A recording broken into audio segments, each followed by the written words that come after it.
জামদণ্ড শ্রীরামকৃষ্ণ সেবাশ্রমের এই পুণ্য অনুষ্ঠানের সভাপতি পূজনীয় স্বামী পুরুষেশানন্দজি মহারাজ, ডক্টর সুনীল কোলে মহাশয়, উপস্থিত সকল কর্মকর্তা বৃন্দ, শ্রীযুক্ত পবিত্র কুমার সুর ভিডিও করছেন, এবং যারা এই অনুষ্ঠানের মহামূল্যবান অঙ্গ সেই ভক্ত পুরুষ মহিলা সকলকে আমার যথাযোগ্য প্রণাম, নমস্কার, শুভেচ্ছা জ্ঞাপন করি। এই যে জায়গাটাতে আমরা রয়েছি, মন্দির তৈরি হতে চলেছে, এই সুন্দর অনুষ্ঠান হচ্ছে, এই যে আপনারা সুশৃঙ্খলভাবে বসে রয়েছেন, সেটা যেমন আনন্দের, তেমনি আবার আরেকটা দিকও আছে। আজকে এই একটা নির্মীয়মান মন্দিরের একতলায় আমরা রয়েছি। ঠাকুর মা স্বামীজির ইচ্ছা হলে খুব দ্রুত সেটি পরিণতির দিকে যাবে। আমরা সকলে মিলে প্রার্থনা করব তারই জন্যে। যারা আজকের অনুষ্ঠানে রয়েছেন, যারা একটু সিনিয়র, যারা মাঝবয়সী, যাদের বয়স কম, তাদের কত ভালো লাগবে যখন দেখা যাবে যে এখানে একটি পূর্ণাঙ্গ মন্দির, একদম সুন্দর চকচকে, কিন্তু বিশাল আড়ম্বর করে নয়, তবে হ্যাঁ, সবাইয়ের বেশ বসতে ভালো লাগছে, খুব একটা গরম করছে না, পাখা টাকা সমস্ত পর্যাপ্ত সংখ্যায় রয়েছে। এই করে যখন মন্দির তৈরি হবে, ঠাকুর মা স্বামীজি প্রতিষ্ঠিত হবেন, সাধু মহারাজ মাতাজি বৃন্দ আরো বেশি করে যাতায়াত আরম্ভ করবেন, তখন ভেবে দেখুন আজকের দিনটাকে পেছন ফিরে তাকিয়ে কত ভালো লাগবে যে যখন শুরু হচ্ছিল সেই সময় আমি ছিলাম, তুমি ছিলে, ও ছিল, এটা ভাবার মধ্যে একটা আনন্দ আছে। যখন তৈরি হয়ে যায় একটা জায়গা, তখন সেখানে তো কাছে দূরের থেকে কত মানুষ আসেন, আসবেনও, কিন্তু যখন হচ্ছে নির্মিত, কি দিয়ে নির্মিত হচ্ছে? ইট দিয়ে হচ্ছে, সুরকি দিয়ে হচ্ছে, সিমেন্ট দিয়ে হচ্ছে, আর তার থেকেও বেশি যেটা দিয়ে হচ্ছে সেটা হচ্ছে বহু ভক্ত নারী পুরুষের শ্রম দিয়ে হচ্ছে, তাদের সাধনা দিয়ে হচ্ছে, তাদের ব্রত দিয়ে হচ্ছে, তাদের স্বপ্ন দিয়ে হচ্ছে। দুপুর বেলায় আমরা স্বপ্নের কথা বলছি, রাত্রির বেলায় শুয়ে শুয়ে লোকে সাধারণত স্বপ্ন দেখে, ঘুমের মধ্যে স্বপ্ন দেখে, সে রাত্রির বেলা হোক দুপুর বেলা হোক, কিন্তু জেগে জেগে যে স্বপ্ন, তার একটা আলাদা রকমের গুরুত্ব আছে। ঘুমিয়ে যে স্বপ্ন আমরা দেখি তার প্রায় সবটাই মিথ্যে, কিন্তু এই যে জেগে জেগে স্বপ্ন দেখা, এইটা শুধু স্বপ্ন নয়, এটা বাস্তবে রূপায়িত হওয়ার পথে, এর একটা আলাদা আনন্দ আছে। যে আমরা মিলে, সবাই মিলে স্বপ্ন দেখছি, যে সবাই মিলে দাঁড়াবো, কাজ করব, খাটবো, আর সেই সঙ্গে সঙ্গে মনের মধ্যে ওই আশাটা পোষণ করব যে ঠাকুর মা স্বামীজি একেবারে জমজম করে এসে বসবেন। এখনো তারা রয়েছেন বলেই তো এতদূর এগোনো সম্ভব হয়েছে, কিন্তু তাদেরকে ঠিক যেমনটা স্বপ্ন দেখছি সেই রকম জায়গাতে যখন প্রতিষ্ঠিত দেখতে পাবো, তখন আমাদের আনন্দ হবে। আর ভালো লাগবে এইটা ভেবে যে ওদের আশীর্বাদেই সেই প্রথম থেকে এই কর্মকাণ্ডের মধ্যে যুক্ত থাকতে পেরেছিলাম। কর্মকাণ্ড শব্দটা ভালো না খারাপ? উত্তর হচ্ছে শব্দটা ভালো, কিন্তু আরো ভালো একটা শব্দ আছে, সেটা হচ্ছে কর্মযোগ্য। যজ্ঞ যখন হয় তখন আগুন জ্বলে, ধোঁয়া ওঠে, অনেকের আগুনের পাশে অসুবিধে হয়, পুরুষ মানুষ হন, স্ত্রীলোক হন, কেউ কেউ মাথায় কাপড় দেন যে বাবা গনগনে আগুন। তারই মধ্যে যজ্ঞ হয়, দেব দেবীর উদ্দেশ্যে যজ্ঞে মন্ত্র নিবেদন করা হয়, উচ্চারণ করা হয়, আহুতি দেওয়া হয়। তবে হ্যাঁ, গরমকালে যজ্ঞ মানে বেশ একটু তাপের ব্যাপার আছে। কিন্তু এই যে জামদণ্ড শ্রীরামকৃষ্ণ সেবাশ্রম, ধরা যাক কেউ অ্যাকাউন্টসের কাজ দেখছেন, কেউ আনাজপাতির খোসা ছাড়াচ্ছেন, কেউ রান্না করছেন, কেউ পরিবেশন করছেন, কেউ বক্তৃতা দিচ্ছেন। এই সকলে মিলে কিন্তু আসলে আমরা একটা যজ্ঞের অঙ্গীভূত, যজ্ঞের সামিল। সেই যজ্ঞটা, তার জন্য প্রচণ্ড আগুন জ্বলতে হয় না, শুধু ভেতরে একটা ভরসার আগুন থাকলেই হয়, একটা উৎসাহের আগুন থাকলেই হয়। সেই আগুনকে সাক্ষী রেখে মন্দির নির্মাণ রূপ যজ্ঞে আমরা সবাই ব্রতী হয়েছি। আত্মত্যাগ ছাড়া কিছু বড় কিছু হয় না। সেই আত্মত্যাগ যে হোক না, একটু গরম করুক, আচ্ছা এই মাসটা একটু টানাটানি আছে, এ মাসে পারলাম না, পরের মাসে একটু আশ্রমের আর্থিক দিকটা পাশে থাকার চেষ্টা করব। আরো যেরকম ভাবে পারি আশ্রমের সঙ্গে থাকব। তাহলে ওটা হয় কি হয়, যেটা আগে লোকে বলতো যে শুধু পুরুষ মানুষরাই করতে পারেন, আবার পুরুষ হলেই হবে না, ব্রাহ্মণ হলে তবে হবে, ওইসব যাগযজ্ঞ কি চারটিখানি কথা। কিন্তু এখন হচ্ছে একটি কিশোরী মেয়ে, সেও এই যজ্ঞের সামিল হতে পারে। ছেলে নয়, ব্রাহ্মণ নয়, তাতে কি হলো? শ্রীরামকৃষ্ণ, মা শারদা এবং স্বামী বিবেকানন্দ এসে যে একটা অদ্ভুত নতুন সভ্যতা, নতুন সংস্কৃতি, নতুন ধারা চালু করে দিয়ে গেছেন, সেখানে কি ছেলে কি মেয়ে তফাৎ নেই, ধনী দরিদ্র তফাৎ নেই, ব্রাহ্মণ অব্রাহ্মণ আগেকার মতো ওই রকম ভাবে যে একজন আরেকজনের দিকে তাকাবেই না, ওই সমস্ত নেই। বরং যেটা আছে সেটা হচ্ছে যে একটা কাজকে পুজো বলে ভেবে নেওয়ার নতুন স্টাইল, নতুন কায়দা। ওই যে বলছিলাম, যিনি আনাজ কাটছেন তাকে হয়তো সব মিলিয়ে জনা দশেক মানুষ চেনেন, যে হ্যাঁ ওই পাড়ার ওই বউ, সে এসে আনাজ কাটে। আর যে বক্তৃতা দিচ্ছে তার মুখের উপরে আলো পড়ছে, সবাই তাকে দেখতে পাচ্ছে। কিন্তু যিনি আনাজ কাটছেন তিনিও একই রকম ভাবে এই যজ্ঞের অন্তর্গত। এই যারা এত সুন্দর অডিও করছেন, সেটা ভিডিওর মাধ্যমে থেকে যাচ্ছে, দেশে বিদেশে মানুষের কাছে পৌঁছবে, যে হ্যাঁ জামদণ্ডতে এরকম একটা অনুষ্ঠান হয়েছে।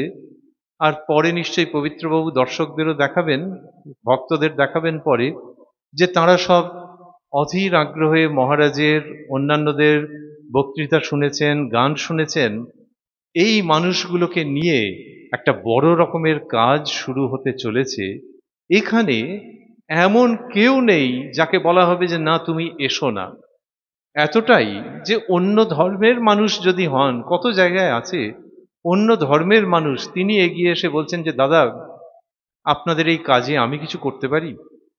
আর এই রামকৃষ্ণ ভাবধারার মধ্যে যারা আছেন, তারা প্রায় দুহাত ধরে তাদেরকে ডেকে নিয়ে আসেন, যে আপনি দূরে দাঁড়িয়ে আছেন কেন, এই কথাটা আগে বলবেন তো, আসুন আসুন, অনেক কাজ আছে। বলে দেখা গেল সেই মানুষটা মিলে মিশে এমন করছেন যে কে বলবে যে তিনি হিন্দু ধর্মের নন। এই সবগুলো হচ্ছে এই জন্যেই যে ওই পুরোধা পুরুষ যিনি, যিনি এই সব কিছু শুরু করে দিয়ে গেছেন, সেই শ্রীরামকৃষ্ণ বলেছেন যে দেখো, পুকুরের চারটি ঘাট। এই গরমের মধ্যে যদিও পাখার বন্দোবস্ত আছে, কিন্তু তবু পুকুর ভাবতে বেশ ভালো লাগে, যে বেশ শান্ত স্নিগ্ধ স্নান করবার জায়গা, পরিষ্কার পুকুর হলে জল খাওয়া যায়। শ্রীরামকৃষ্ণ বলছেন যে একটা পুকুরের চারটি ঘাট, সেই চারটি ঘাটে চারজন লোক জল খাচ্ছে। একজন বলছে জল, আরেকজন বলছে পানি, আরেকজন বলছে ওয়াটার, আর একজন আবার বিজ্ঞানের লোক, সে বলছে অ্যাকোয়া। কিন্তু একই জল তো খাচ্ছে। সেই রকমই ঈশ্বর একই, তার কাছে গেলেই আনন্দ, সেই তিনি আমাদের জীবন। আর তাকে এক একজন এক এক রকম নামে ডাকছে। কেউ বলছে ঈশ্বর, কেউ বলছে গড, কেউ অন্য কিছু। এই যে শ্রীরামকৃষ্ণ দেখাচ্ছেন যে যদি মানুষটা ভালো হয়, মানুষটা খাঁটি হয়, তাকে নিয়ে অসুবিধে নেই। সে কোন ধর্মের তা নিয়ে আটকাবে না, যেরকম ভাবে আমি বিশ্বাস করি এই জামদণ্ডেও আটকায়নি, ভবিষ্যতেও আটকাবে না, যে অন্য যে কোনো ধর্মের মানুষ তিনি স্বাগত, বরং কে কোন ধর্ম এসব বলতেই লজ্জা লজ্জা লাগছে। এই যে জায়গাটা শ্রীরামকৃষ্ণ তৈরি করে দিচ্ছেন, এটা কি আমাদের আগে ছিল না নাকি? ছিল। আমাদের দেশে বলা হয়েছে কি সুন্দর করে, যে সৎ বস্তু বা সত্য একটি, শুধু যারা পণ্ডিত তারা নানান রকম নামে তাদেরকে ডাকেন। বিপ্রা বহুধা বদন্তি, যারা পণ্ডিত ব্যক্তি তারা নানান রকম নামে ডাকেন কাকে? যিনি এক, একং সদ, একং সদ বিপ্রা বহুধা বদন্তি, যে ওই আকাশকে যিনি আলো করে রয়েছেন, যার ইচ্ছে মেঘ আসে, গা শীতল হয়, ঝিরঝির করে বৃষ্টি পড়ে, আবার বেশ কয়েক মাস বাদে হিমেল হাওয়া দেয়, গায়ে সোয়েটার চাপাতে হয়, যার ইচ্ছে সেই তাকেই তুমি আমি ঈশ্বর বলি, ওরা আল্লাহ বলে, আর সব সাহেব মেমরা গড বলে। কিন্তু বৃষ্টির জল গায়ে পড়লে হিন্দুর যেরকম লাগে মুসলমানেরও সেরকম লাগে, খ্রিস্টানেরও সেরকম লাগে। তাই নিজেদের মধ্যে যদি ঝগড়া করি যে না আমি তোমার থেকে এগিয়ে, তাহলে সেটা ঠিক হয় না। কি সুন্দর সংস্কৃত, কিন্তু যেন মনে হয় তার থেকেও সুন্দর কিছু আছে। সংস্কৃতটি কি? সংস্কৃতটি হচ্ছে একং সদ বহু বিপ্রা বহুধা বদন্তি। এর থেকেও কি ভালো উচ্চারণ আছে নাকি? সেটা কোন ভাষায়? সেটা বাংলা ভাষাতেই আছে। এবং আমি বলতে বলতেই আপনাদের মনে পড়ে যাবে যে কে সেটি বলেছেন। যেন মনে হয় সেটি আরো মিষ্টি, আরো সুন্দর। সেটি হচ্ছে আমার শরৎ যেমন ছেলে, এই আমজাদও তেমন ছেলে। বলছেন তিনি, যিনি সংস্কৃত মন্ত্রতন্ত্র অত উচ্চারণ করেননি, কঠিন কঠিন করে শাস্ত্রের কথা বলেননি, মুখের ওপরে অনেকটা ঘোমটা টানা থাকতো, আর পাঁচটা পল্লী রমণীর মতনই যিনি, সেই সারদা মা বলছেন একজন মুসলমান ডাকাত আমজাদ তার সম্বন্ধে। যদিও ততদিনে ডাকাতের মনের মধ্যে পরিবর্তন আসতে আরম্ভ করেছে। আর পরিবর্তন যদি করতেই হয়, জামদণ্ড এটা যেমন একটা নাম, তেমনি ন্যায়দণ্ড আবার আরেকটা নাম। যে আমি ন্যায়ের কথা বলবো হাতে লাঠি দেখিয়ে, তো এই হাতে লাঠি দেখিয়ে ন্যায়ের কথা বললে খুব বেশি কাজ হয় না। কিছু কিছু মানুষকে নিয়ন্ত্রণ করা যাবে, কিন্তু কাউকে যদি বলি যে যদি বেশি বদমাইশি করো মেরে পা খোঁড়া করে দেবো, ও হবে না, 2-4 দিন হবে, তার থেকে বেশি হবে না। তাহলে কি দিয়ে মানুষকে সংশোধন করা যায়? তাকে শাসন তো করতে হবেই, কিন্তু দেখতে হবে যে সেই শাসনের পেছনে ভালোবাসা কতটা আছে। শাসনটা দরকার, আর তার পেছনে ভালোবাসা যতটা থাকবে তত সেই শাসন কাজ করবে। তাহলে লাঠি থাকুক, দণ্ড থাকুক, কিন্তু ন্যায়দণ্ড বললে এক এক সময় যেরকম ভয় ভয় লাগে, সেখান থেকে আবার জামদণ্ডে ফিরবো, যেখানে ঠাকুরমা স্বামীজির কথা হচ্ছে, এবং সেখানে ভাববো যে যখন শাসনের সঙ্গে ভালোবাসা খুব করে থাকে তখনই শাসনে কাজ হবে। না হলে মনে হবে কি যে আমাকে খুব বলল লোকের সামনে, আচ্ছা আমিও একদিন দেখে নেব, তাতে করে সে শুধরলো তো নাই, বরং আরো খারাপ হয়ে গেল। ভয়েতে চুপ করে রইল, কিন্তু মনের মধ্যে যে দুষ্টুমি সেটা আরো বেড়ে গেল। ভালোবাসার সঙ্গে শাসন মা সারদা করছেন, এবং সেই তিনি ওই ডাকাত আমজাদকে, আপনারা জানেন নিশ্চয়ই, প্রায় সকলেই হয়তো জানেন, যে তাকে তিনি অন্যরকম চোখে দেখছেন। তাকে বাড়িতে আসতে দিচ্ছেন, সে এসে খাচ্ছে, মা তাকে নিজের হাতে পরিবেশন পর্যন্ত করছেন। আর উনি জানতেন ডাকাত মানে মায়ের পেট থেকে পড়েই ডাকাত হয়নি। এরা আগে শিরোমণিপুর বলে একটা জায়গা, সেইখানে চাষ টাস করে খেত। তারপরে ওই বিদেশি নীলকর সাহেবরা এসে অত্যাচার করলো, তখন তাদের চাষাবাদ উঠে গেল। তখন বউ ছেলে পিলে নিয়ে সে যাবে কোথায়? সেই জন্যে ডাকাতির রাস্তা ধরেছে। তাই বলে কি মা সেটা প্রশ্রয় দিচ্ছেন না, কিন্তু বিরাট ভালোবাসা যে এই ছেলেকে ঠিক পথে আনতে হবে। আমি যদি আশ্রয় না দিই তাহলে কোথায় যাবে? বাড়ির লোক আপত্তি করেছে যে মা একে ডাকাত, তাই আবার মুসল, এই সমস্ত বলেছে। মা সেইগুলোতে কর্ণপাত করেননি। একদিন যেন সবাইকে থামিয়ে দেওয়ার জন্যে, যে এরপর আর তোমরা আমাকে কোনো কথা বলোনি, এই হচ্ছে ভঙ্গি, সকলকে থামিয়ে দেওয়ার মতো করে অত বড় একজন সন্ন্যাসী মহারাজের নাম নিলেন, স্বামী শারদানন্দজি মহারাজ। সেকালে লোকে তার সামনে যেতে ভয় পেত। তার থেকে কম বয়সী সাধু সন্ন্যাসীরাই ভয় পেতেন যে মহারাজের কি বিরাট উচ্চ অবস্থা, ঠাকুর শ্রীরামকৃষ্ণের সন্তান, বিরাট পণ্ডিত ব্রহ্মজ্ঞ। ফলে গৃহস্থ মানুষের তো দূরের কথা, সাধু সন্ন্যাসী ব্রহ্মচারীরাও যারা বয়সে কম, তারা মহারাজের কাছে যেতে সংকোচ করতেন, ভয় পেতেন, এতটাই শ্রদ্ধা করে দেখতেন। সেই শারদানন্দজি, যার ডাকনাম শ্রীযুক্ত শরৎ, তার নাম নিচ্ছেন শ্রী শ্রী মা। নিয়ে বলছেন যে ভাবটা হচ্ছে যে তোমরা যার নাম করে, যার কথা বলে আমাকে ব্যস্ত করে মারছো, যে তাকে কেন আসতে দিচ্ছি, তাকে কেন খেতে দিচ্ছি, তাকে কেন যত্ন করছি, এই আমার মুখের কথা শুনে রাখো, এই শরৎ যেমন আমার ছেলে, আমজাদ ঠিক তেমনই আমার ছেলে।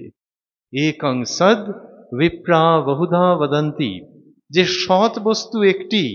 এবারে বিভিন্ন মানুষ যদি বিভিন্ন রকম ভাবে বলে, তাহলে কি তাদের মধ্যে ঝগড়াঝাঁটি লেগে যাবে? ঠিক সেই রকম প্রত্যেকের মধ্যে সেই ভগবান, সেই ভগবতী আছেন। প্রত্যেকের মধ্যে ভালো ভাব আছে, আবার প্রত্যেকের মধ্যেই অন্য রকমও আছে। প্রত্যেকের মধ্যেই গোলাপ ফুল আছে, আবার প্রত্যেকের মধ্যেই হিংস্র নেকড়েও আছে। তাহলে আমি মা, এই যেন শ্রী শ্রী মা শারদার দেখার ভঙ্গি, যে আমি মা, আমি ওই হিংস্র জন্তু যে রয়েছে সেইটার কথা বারবার বলে তাকে শাসন করে ওই নখদন্তযুক্ত হিংস্র পশুটাকে কি আরো বাড়িয়ে তুলব, নাকি তার হৃদয়টাকে ফুলে ফুলে ভরিয়ে তুলব? আমার সন্তান যখন, তখন তার সেই পশু ভাব সরে গিয়ে যাতে মানব ভাব আসে, এবং সেখান থেকে সে যাতে দেবতার ভাবে উত্তীর্ণ হতে পারে, সেটার জন্যেই তো আমার আশা, আমার থাকা। শ্রী শ্রী মা বলছেন যে ছেলে যদি ধুলো কাদা মাখে, আমাকেই তো কোলে তুলে নিতে হবে, ঝেড়ে ঝুড়ে কোলে তুলে নিতে হবে। এই যে কথা তিনি বলছেন, আমরা এই যে মন্দির নির্মিত হচ্ছে, তখন মনে মনে ভাবছি যে এই কথাগুলি শুধু এই বক্তা এই জন্য বলছে না যে ওগো তোমরা যারা জানো বা জানো না, তোমাদের সবাইয়ের জন্য বলছি যে মা শারদা এত মহীয়সী ছিলেন। শুধু সেই জন্যে নয়, মহীয়সী তো ছিলেনই, কিন্তু এর মধ্যে অন্য কথাও লুকিয়ে আছে, খুব জরুরি কথা। সেটি হচ্ছে শ্রী শ্রী মা আমাদেরকে ওটা দেখতে শেখাচ্ছেন। বাচ্চা ছেলে বা মেয়েকে যখন চোখে কাজল পরিয়ে দেওয়া হয়, কেউ কেউ বলে যাতে নজর না লাগে, কেউ কেউ বলে যে দেখতে ভাল লাগবে বেশ, আবার কেউ কেউ বলে যে ওতে দৃষ্টিশক্তিটা খুব ভালো হবে ছোট বয়সে চোখে কাজল পরিয়ে দিলে। এই যে শ্রী শ্রী মায়ের জীবন আমরা যখন আলোচনা করছি, আমরা যখন সেই জীবনের কাছে নত হচ্ছি, পায়ে হাত রেখে প্রণাম করছি, তখন ভাবছি যে আসলে শ্রী শ্রী মা নিজের হাতে আমাদের চোখে সেই কাজল পরিয়ে দিচ্ছেন, যা দিয়ে আমাদের দৃষ্টিশক্তি খুব পরিষ্কার হয়ে যায়। আমার চোখে চশমা আছে, আপনাদের কারো কারো আছে, কারো কারো নেই, কিন্তু চশমা থাকুক বা না থাকুক, আমাদের বাইরে দেখার দৃষ্টিটা একরকম। যদি এমনি চোখে হয়ে যায় তো হয়ে গেল, না হলে চলো চশমা পরে বাইরেটাকে ভালো করে দেখতে পাবো। কিন্তু মানুষের মনের ভেতরটাকে দেখবার জন্য যে দৃষ্টি লাগে, সেইটা এনে দিচ্ছেন মা শারদা। সেই কাজল তিনি আমাদের চোখে পরিয়ে দিচ্ছেন মমতার সঙ্গে, যে তিনি যেরকম করেছেন আমরা তো অতটা পারবো না, কিন্তু তার কাছাকাছি আমরাও যেন মায়ের কথা শুনতে শুনতে, মায়ের সেই কাজল চোখে পড়ে অন্য লোকেদেরকে দেখতে শিখি, অন্য নারী পুরুষকে দেখতে শিখি যে তাদের মধ্যেও ভগবান আছেন, ভগবতী আছেন। বেঁচে সুখ তখনই যখন সেইটা আমরা বুঝতে পারবো।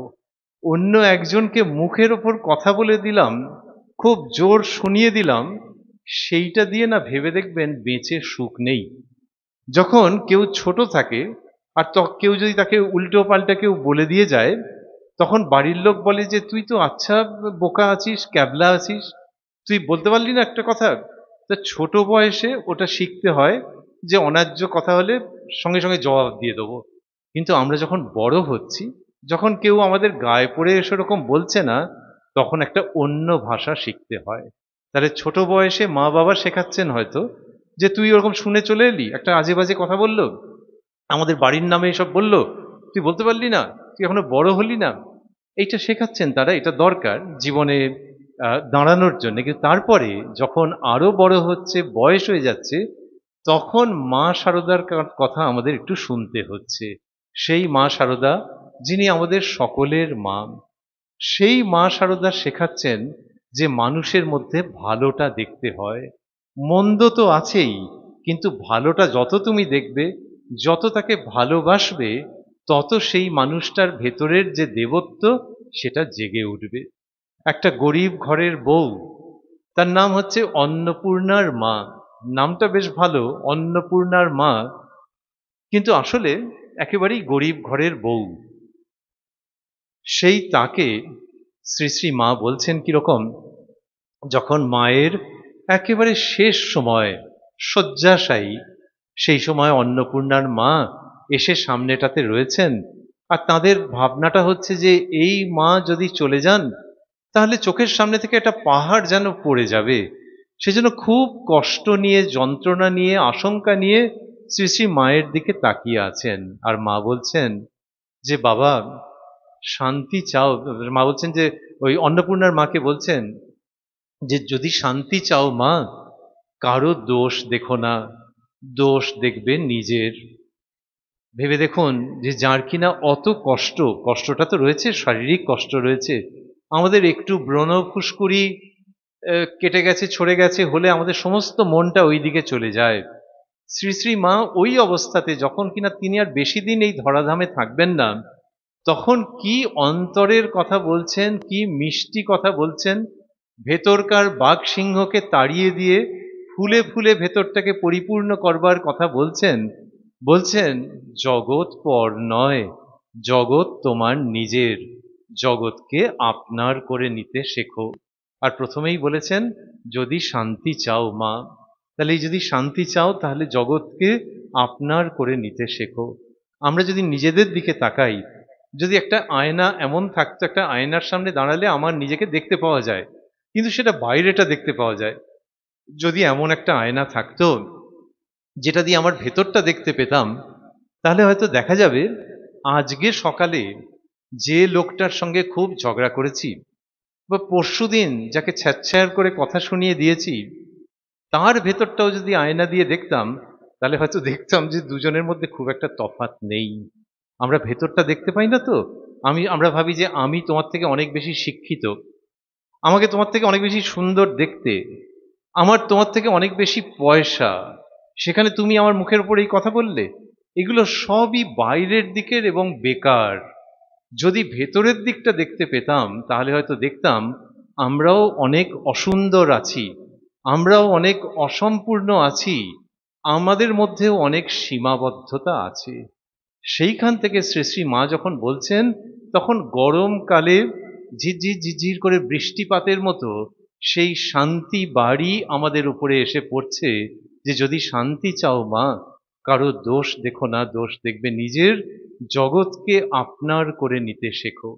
এই যে জগতের মানুষকে নিজের মতো করে ভালোবাসতে পারা, তো তাই বলে কি যে বদ লোক, যে খারাপ লোক, তাকেও ভালোবাসতে হবে? মা বলছেন তা কেন। তিনি যেটা দেখাচ্ছেন সেটা হচ্ছে যে বাড়ির বাবা মা যেরকম হন, এখন তো ছোট ছোট পরিবার, আগেকার দিনে যদি ভাবি 6জন 7জন সন্তান, সব আরো সব আত্মীয়রাও আছে বাড়িতে, 12 13 14 জন সব আছে।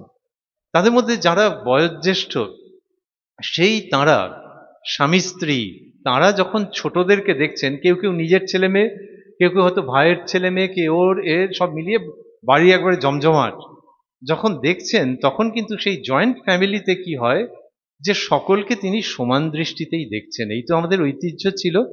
এবং তার মধ্যে আছে তো একটা ছেলে হয়তো মহা দুরন্ত, নিজের ছেলে, আর সেই মায়ের কাছে মাঝে মাঝেই অভিযোগ আসছে যে তোমার ছেলের কথা আর বলো না, কালকে গিয়ে ওইখানে খেলতে গিয়ে বাবু কাঁচ ভেঙে দিয়েছেন, রোজ একটা না একটা কিছু ঝামেলা পাকায়, মা তুমি ছেলেকে সামলে রেখো। তখন সেই মা কি ভাবেন? সেই মা ভাবেন যে ছেলেটা খুব দৌরাত্ম্য করছে, কিন্তু ওই যে ওনার হয়তো ভাসুরের ছেলে, ভাবছেন যে ও কিরকম সুন্দর ভালো শান্ত শিষ্ট, সেজন্য ঠাকুর ঘরে গিয়ে হয়তো চোখে জল নিয়ে ভগবানের কাছে প্রার্থনা করেন যে এই ছেলেটাকেও ওর মতো শান্ত করে দাও, ওর খুব ভালো হোক, উন্নতি হোক, আর এটাও যেন ওর ওই দাদাটার মতো ভালো হয়ে যায়। এই যে আমি দোষ দেখছি, শাসন করছি, কিন্তু সবচেয়ে বেশি হচ্ছে যে তার ভালো চাইছি, এর মধ্যে যে মাতৃত্ব আছে সেইটাতে শ্রী শ্রী মা আমাদের আহ্বান জানাচ্ছেন, বা সেই মাতৃত্বের কাজল পরিয়ে দিচ্ছেন। মাতৃত্ব হলে কি পুরুষেরা বাদ চলে গেলেন? তা নয়। এই যে মায়ের হৃদয়, এটি একটি মেয়ের মধ্যে, একটা 6 বছরের মেয়ের মধ্যে যেমন থাকতে পারে, থাকা উচিত, তেমনি একটা 23 বছরের ইয়াং ছেলের মধ্যেও এই মাতৃ হৃদয় থাকতে পারে, থাকা উচিত, এবং না থাকলে সমাজ বিষময় হয়ে যাবে। একটা কুকুর বা একটা বেড়ালের প্রতি কেউ অমানুষিক অত্যাচার করছে খেলতে খেলতে, আর তাতে সে যে কোকিয়ে কেঁদে উঠছে, কালী পুজোয় রাত্রির বেলায় 11টার পরে বিরাট জোরে কেউ বাজি পটকা ফাটালো, আর তাতে একটা কুকুরের হার্ট ফেল হয়ে গেল, এরকম বহু ঘটেছে।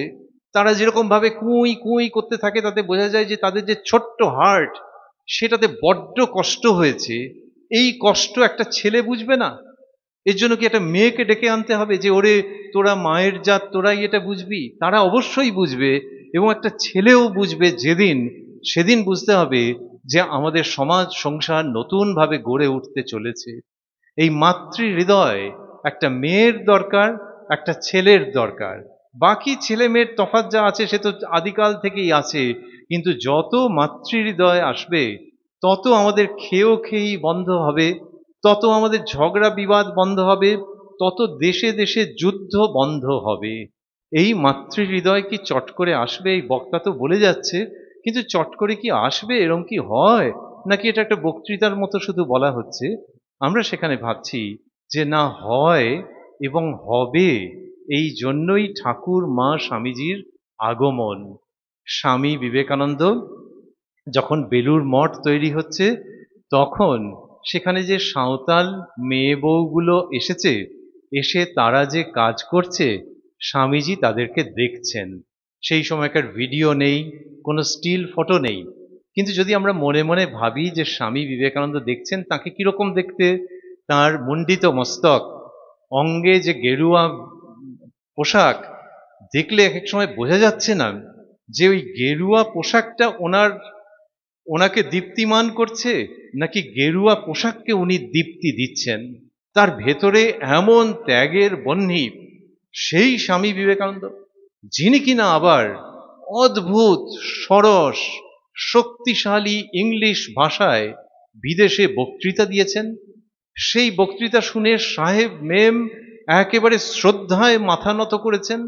তাদের মধ্যে একজন মিস মার্গারেট নোবেল, তিনি আবার ভারতবর্ষে চলে এসেছেন, এসে ভারতবর্ষের সেবায় নিজের জীবন দিয়ে দিয়েছেন। আমরা ওই স্টিল ফটোতে রয়েছি যে স্বামী বিবেকানন্দ সাঁওতাল মেয়ে পুরুষগুলোকে দেখছেন। এই স্বামী বিবেকানন্দ তাহলে যেমন উচ্চাঙ্গের পড়াশোনা করা যুক্ত লোক, তেমনি তিনি পবিত্র অগ্নির মতো সন্ন্যাসী। আর সেই তাঁকেই শ্রীরামকৃষ্ণ একেবারে পুজো করবার মতো করে বলেছিলেন যে জানি প্রভু, তুমি সেই পুরাতন ঋষি, জীবের দুর্গতি নিবারণ করতে পুনরায় দেহ ধারণ করে এসেছ, সেই ঋষি। সেই সাহেবদের চমকে দেওয়া জ্ঞানের অধিকারী বিবেকানন্দ দেখছেন খালি গায়ে কতগুলো সাঁওতাল ছেলে প্রচন্ড পরিশ্রম করছে, দরদর করে গা দিয়ে ঘাম ঝরছে। তারা সংস্কৃত জানে না, তারা ইংরেজি জানে না, হয়তো দিনান্তে গিয়ে মদ খায়, এত পরিশ্রম করে সারাদিন। সেই সাঁওতাল ছেলেগুলো, তাদের বউগুলো, যারা কিনা উদয়াস্ত খাটছে বেলুড় মঠের জমি কাজ করবে, তাদের দিকে তাকিয়ে স্বামীজি কি ভাবছেন? তিনি কি ভাবছেন যে এদেরকে আরো খাটিয়ে নিতে হবে? তিনি কি ভাবছেন যে এদেরকে পয়সা কড়ি বেশি দেবো না? না, ও কথা বলতেও নেই, ও কথা ভাবতেও নেই। তিনি তাদেরকে এত ভালোবাসছেন যে তাদের কাছে গিয়ে কথা বলছেন। তাদের মধ্যে একটা ছেলে, তার নাম কেষ্টা, তার সঙ্গে স্বামীজির খুব ভাব, খুব বন্ধুত্ব। যারা বিদেশে স্বামী বিবেকানন্দকে দেখেছেন যে ওই রকম তুখোড় ইংরেজির বন্যা বইয়ে দিচ্ছেন, এবং শুধু ইংরেজি বলা নয়, তার মধ্যে দিয়ে ভারতবর্ষের জ্ঞানের কথা যেভাবে বর্ষিত হচ্ছে, তাদের মনে হচ্ছে উনি বক্তৃতাটা থামান, তারপরে ওনার পায়ের কাছে গিয়ে নত হব আমরা। সেই যাদের মনে হয়েছিল, তারা এই দৃশ্য দেখলে হয়তো বিশ্বাসই করতো না যে একটা কালো কুলো লোকের কাছে গিয়ে উনি বলছেনটা কি। এবারে হতদরিদ্র একটা লোক বোঝা যাচ্ছে, তার সঙ্গে প্রাণের কথা, আর ওই কালো লোকটা বেশ হাসি হাসি মুখে কথা বলছে, ব্যাপারটা কি হচ্ছে? একে ওই বিবেকানন্দ না তার ভাইটাই কেউ? না, ওই বিবেকানন্দ, ওই নরঋষি, ওই নরশ্রেষ্ঠ বিবেকানন্দ। তিনি গিয়ে তার সঙ্গে তাদের ঘর, তাদের সুখ দুঃখের কথা আলোচনা করছেন। ঠিক নিজের লোক হলে যেরকম হয়, খুড়ো জ্যাঠা হলে যেরকম হয়, সেই রকম ভাবে বিবেকানন্দ কেষ্টার কাছে গিয়ে, অন্যদের সঙ্গেও মিশতেন, শুধু এই ছেলেটার সঙ্গে একটু বেশি তার যোগাযোগ, তাদের সঙ্গে গিয়ে এরকম তার সঙ্গে কথা বলছেন। বলতে বলতে বলতে বলতে বলছেন যে, হারে, তোদেরকে যদি একদিন রান্না করে খাওয়াই, তোরা খাবি?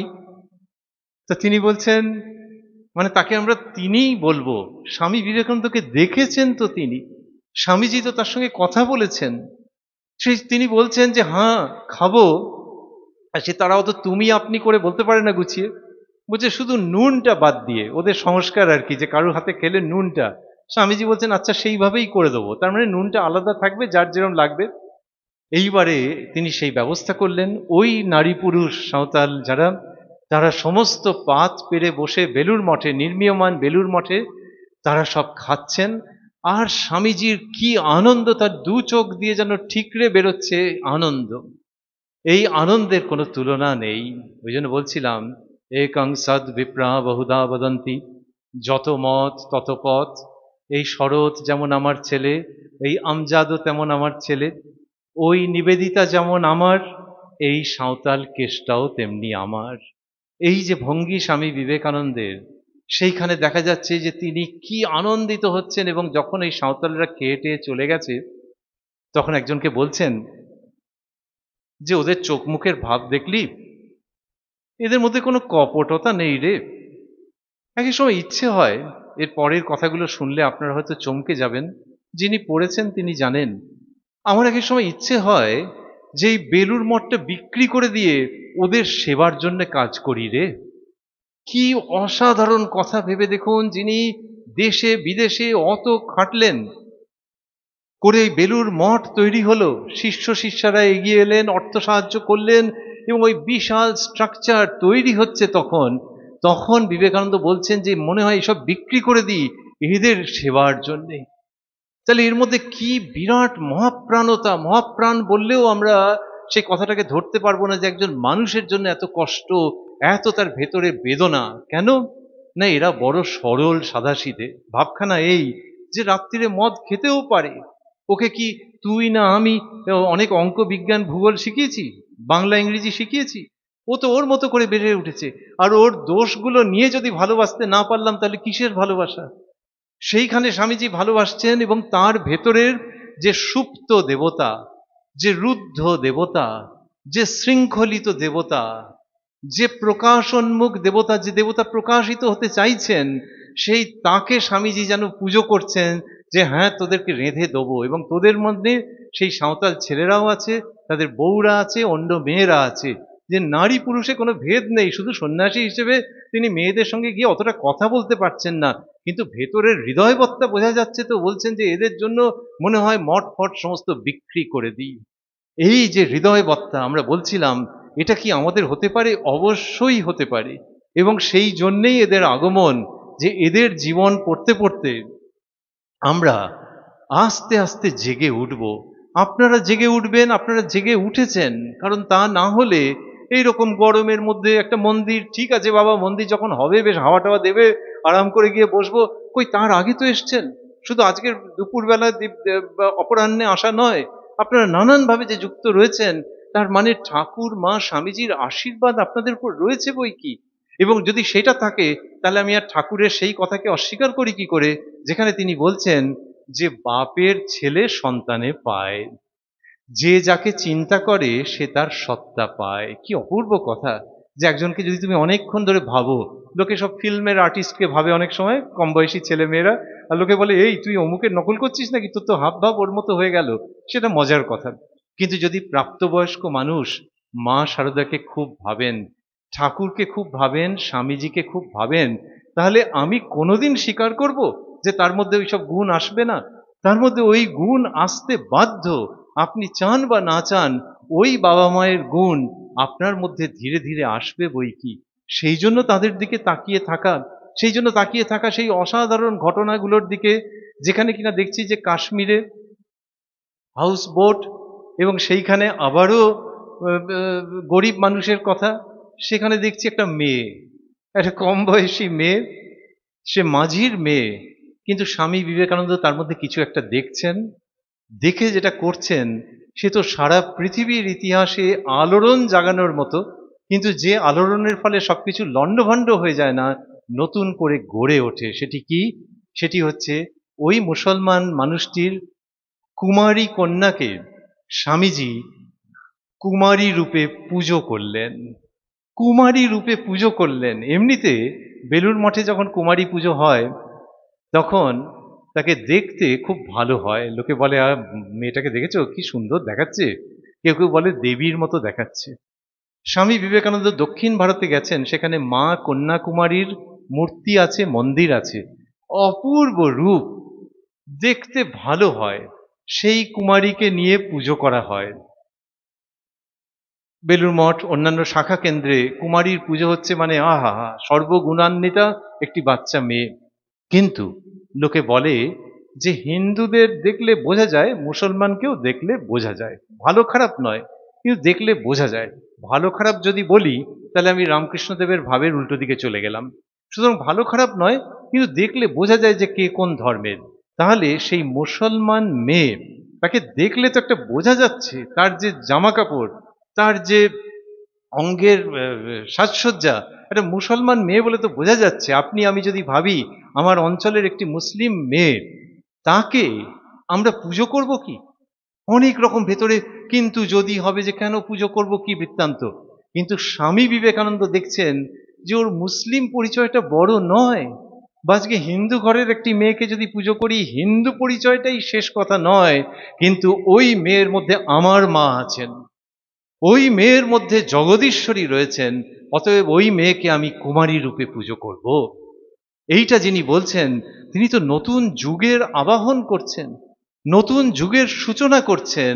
যে ওই যে পুকুরের চারটে ঘাট, তার মধ্যে যারা জল খেয়েছে তারা যদি নিজেদের মধ্যে ঝগড়াঝাঁটি করেও থাকে, যেটা জল নয় ওয়াটার, ওয়াটার নয় পানি, চলো নতুন যুগ এসেছে যেখানে আমরা মানুষকে মানুষ বলে ভালোবাসবো, এবং বিশেষ করে এই জন্য ভালোবাসবো শুধু নয়, তাকে শ্রদ্ধা করব, তার চরণে প্রণত হব, তার কারণ তারই মধ্যে সুপ্ত দেবতা বা দেবী রয়েছেন।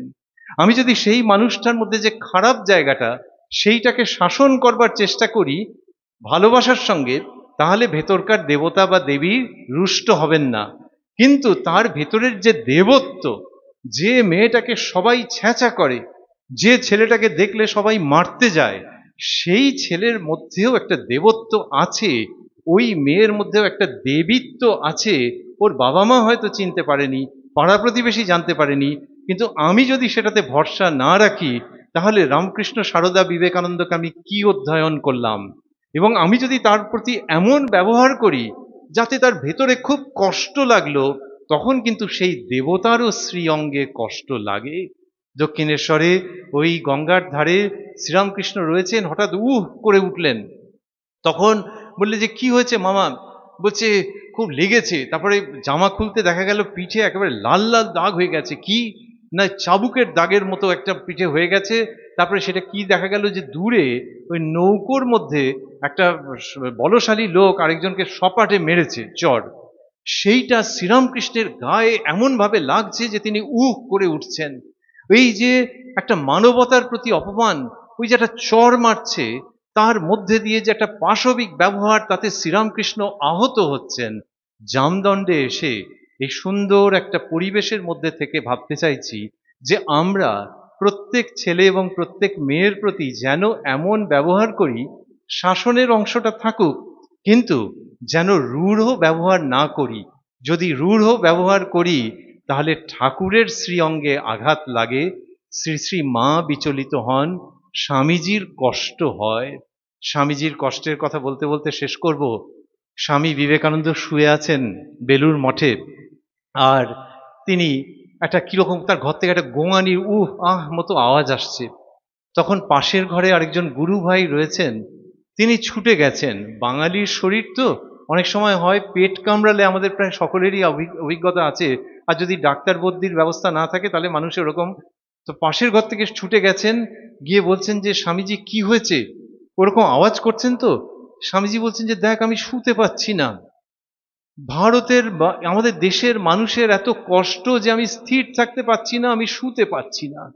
ঘটনাটা এইখানেই, যে তার ভেতরে মানুষের কষ্টে এত কষ্ট। ওই যে বলছিলাম সাঁওতালগুলোর জন্য উনি বলছেন বেলুর মঠ বিক্রি করে দেবো দরকার হলে। তাহলে মানুষের কষ্টের জন্য যিনি কষ্ট পাচ্ছেন, আবারও ভাবছি সেই মানুষটা তো বেলুর মঠের নাম লেখানো দীক্ষাপ্রাপ্ত ভক্ত নয়। দীক্ষাপ্রাপ্ত ভক্তকে আমাদের প্রণাম, কিন্তু স্বামীজি যাদের কথা বলছেন তাদের কথা ভাবছি যে সে একটা রামকৃষ্ণদেবের ভক্ত, খাতায় নাম আছে এরকম নয়, কিন্তু দেশের আপামর জনসাধারণ ব্রিটিশের লাথি খাচ্ছে, অপমানিত হচ্ছে, মা বোনেরা জর্জরিত হচ্ছে, এরকম কত কত চিন্তা স্বামী বিবেকানন্দের মনের মধ্যে আসছে, এবং তিনি বলছেন যে আমি ঘুমোতে পারছি না, এমন তার ভেতর থেকে অস্ফুট ক্রন্দন ধ্বনি বেরোচ্ছে। সুতরাং আজকে স্বাধীন দেশেও আমরা যখন নারী পুরুষের সঙ্গে ব্যবহার করব, আমাদের যেন মনে থাকে যে আমরা প্রত্যেকের সঙ্গে হৃদয়বত্তা দিয়ে ব্যবহার করব, দরকারে শাসন করব, কিন্তু সেই শাসনের সঙ্গে সেটাকে যেন মুড়ে রাখে, সেটাকে যেন আবৃত করে রাখে আমাদের অসীম ভালোবাসা। এইটা যখন হবে, এই যে যখন হবে কথা দুটো একটু মাথায় রাখুন, যে এটা যখন হবে তখন বুঝতে হবে যে আমরা ঠাকুর মা স্বামীজির ভাবে একেবারে তাদের ঠিক ঠিক সন্তান হয়ে উঠেছি। আর এই যে যখন হবে, এটা কি হবে? হ্যাঁ, এটা হবে। এবং যখন হবে তখন আমরা অন্য মানুষ হয়ে যাব। আমাদের বাইরেটা দেখতে একই রকম থাকবে, কিন্তু আমি বিশ্বাস করি আপনার জামদণ্ডে এরকম লোক আছে, আটপুরে আছে, বারাসাতে আছে, নিউ দিল্লিতে আছে, ওয়াশিংটনে আছে, নাইজেরিয়ায় আছে, সর্বত্র এমন মহিলা আছে, এমন পুরুষ আছে, যাদেরকে দেখলে লোকে বলে আহা হা, এ মানুষ নয় গো, এ দেবীর মতো, কি এ দেবতার মতো। এই যে যাকে বলছে, এই যে মানুষের মধ্যে দেবতা বা দেবীর স্বভাব নিয়ে আমরা যখন বেড়ে উঠছি এবং যখন সেই অবস্থাটা তৈরি হচ্ছে, তখন বুঝতে হবে যে আমাদের শরীর যাই হোক না কেন, আমাদের শরীর খুব সুপক পাকাপোক্ত থাকুক, অথবা আমাদের চামড়া কুঁচকে যাক, যাই হোক না কেন, আমাদের দেহটা একটা মন্দির হয়ে উঠেছে, যে মন্দিরের মধ্যে ঠাকুর মা স্বামীজি অবস্থান করছেন। সেই জন্যই মানুষকে আমাদের ভালোবাসতে ইচ্ছে করছে। লোকেও বলছে যে আমার সঙ্গে দুদণ্ড কথা বললে তার ভালো লাগছে, তার অনেক পয়সা কড়ি হয়ে যাচ্ছে না, তার অনেক প্রমোশন হয়ে যাচ্ছে না, তার মেয়ের বিয়ে হয়ে যাচ্ছে না হয়তো, কিন্তু আমার সঙ্গে কথা বললে ভালো লাগছে, আপনার সঙ্গে কথা বললে, আপনার সঙ্গে কথা বললে লোকের ভালো লাগছে। তার মানে ধীরে ধীরে তাঁদের আশীর্বাদে আমাদের দেহটা মন্দিরের মতো হয়ে গেছে, যারা আসলে ওই মন্দিরের ভেতরে অবস্থান করছেন। সেই জন্যে এই যে মন্দির নির্মিত হচ্ছে, আমরা ঠাকুর মা স্বামীজির কাছে জোর হাতে প্রার্থনা করতে চাইব যে মন্দির যেন তত্তর করে নির্মিত হয়ে যায়, তার জন্য আমাদের যা করার করব। তবে হ্যাঁ, সেই মন্দির যখন নির্মিত হচ্ছে এবং এই পুরো যজ্ঞের মধ্যে যখন রয়েছি, আমার বয়স 17 হোক বা 71 হোক, আমার দেহটাও যেন একই সঙ্গে একটি মন্দির হয়ে থাকে, যাতে করে এই মন্দিরে যারা অবস্থান করেন তাদের তবু একটা টাইম থাকবে যে সকাল 9টায় খোলা হয়, রাত্রি 8টায় বন্ধ হয়, কিন্তু আমার দেহের মন্দিরের মধ্যে যেন সেই তাঁরা অবস্থান করেন যারা সকাল দুপুর গভীর রাত্রে জাগ্রত থাকেন এবং আমার দেহ মন সত্তাকে আনন্দে পরিপূর্ণ করে দেন। এই পর্যন্ত। ধন্যবাদ, নমস্কার।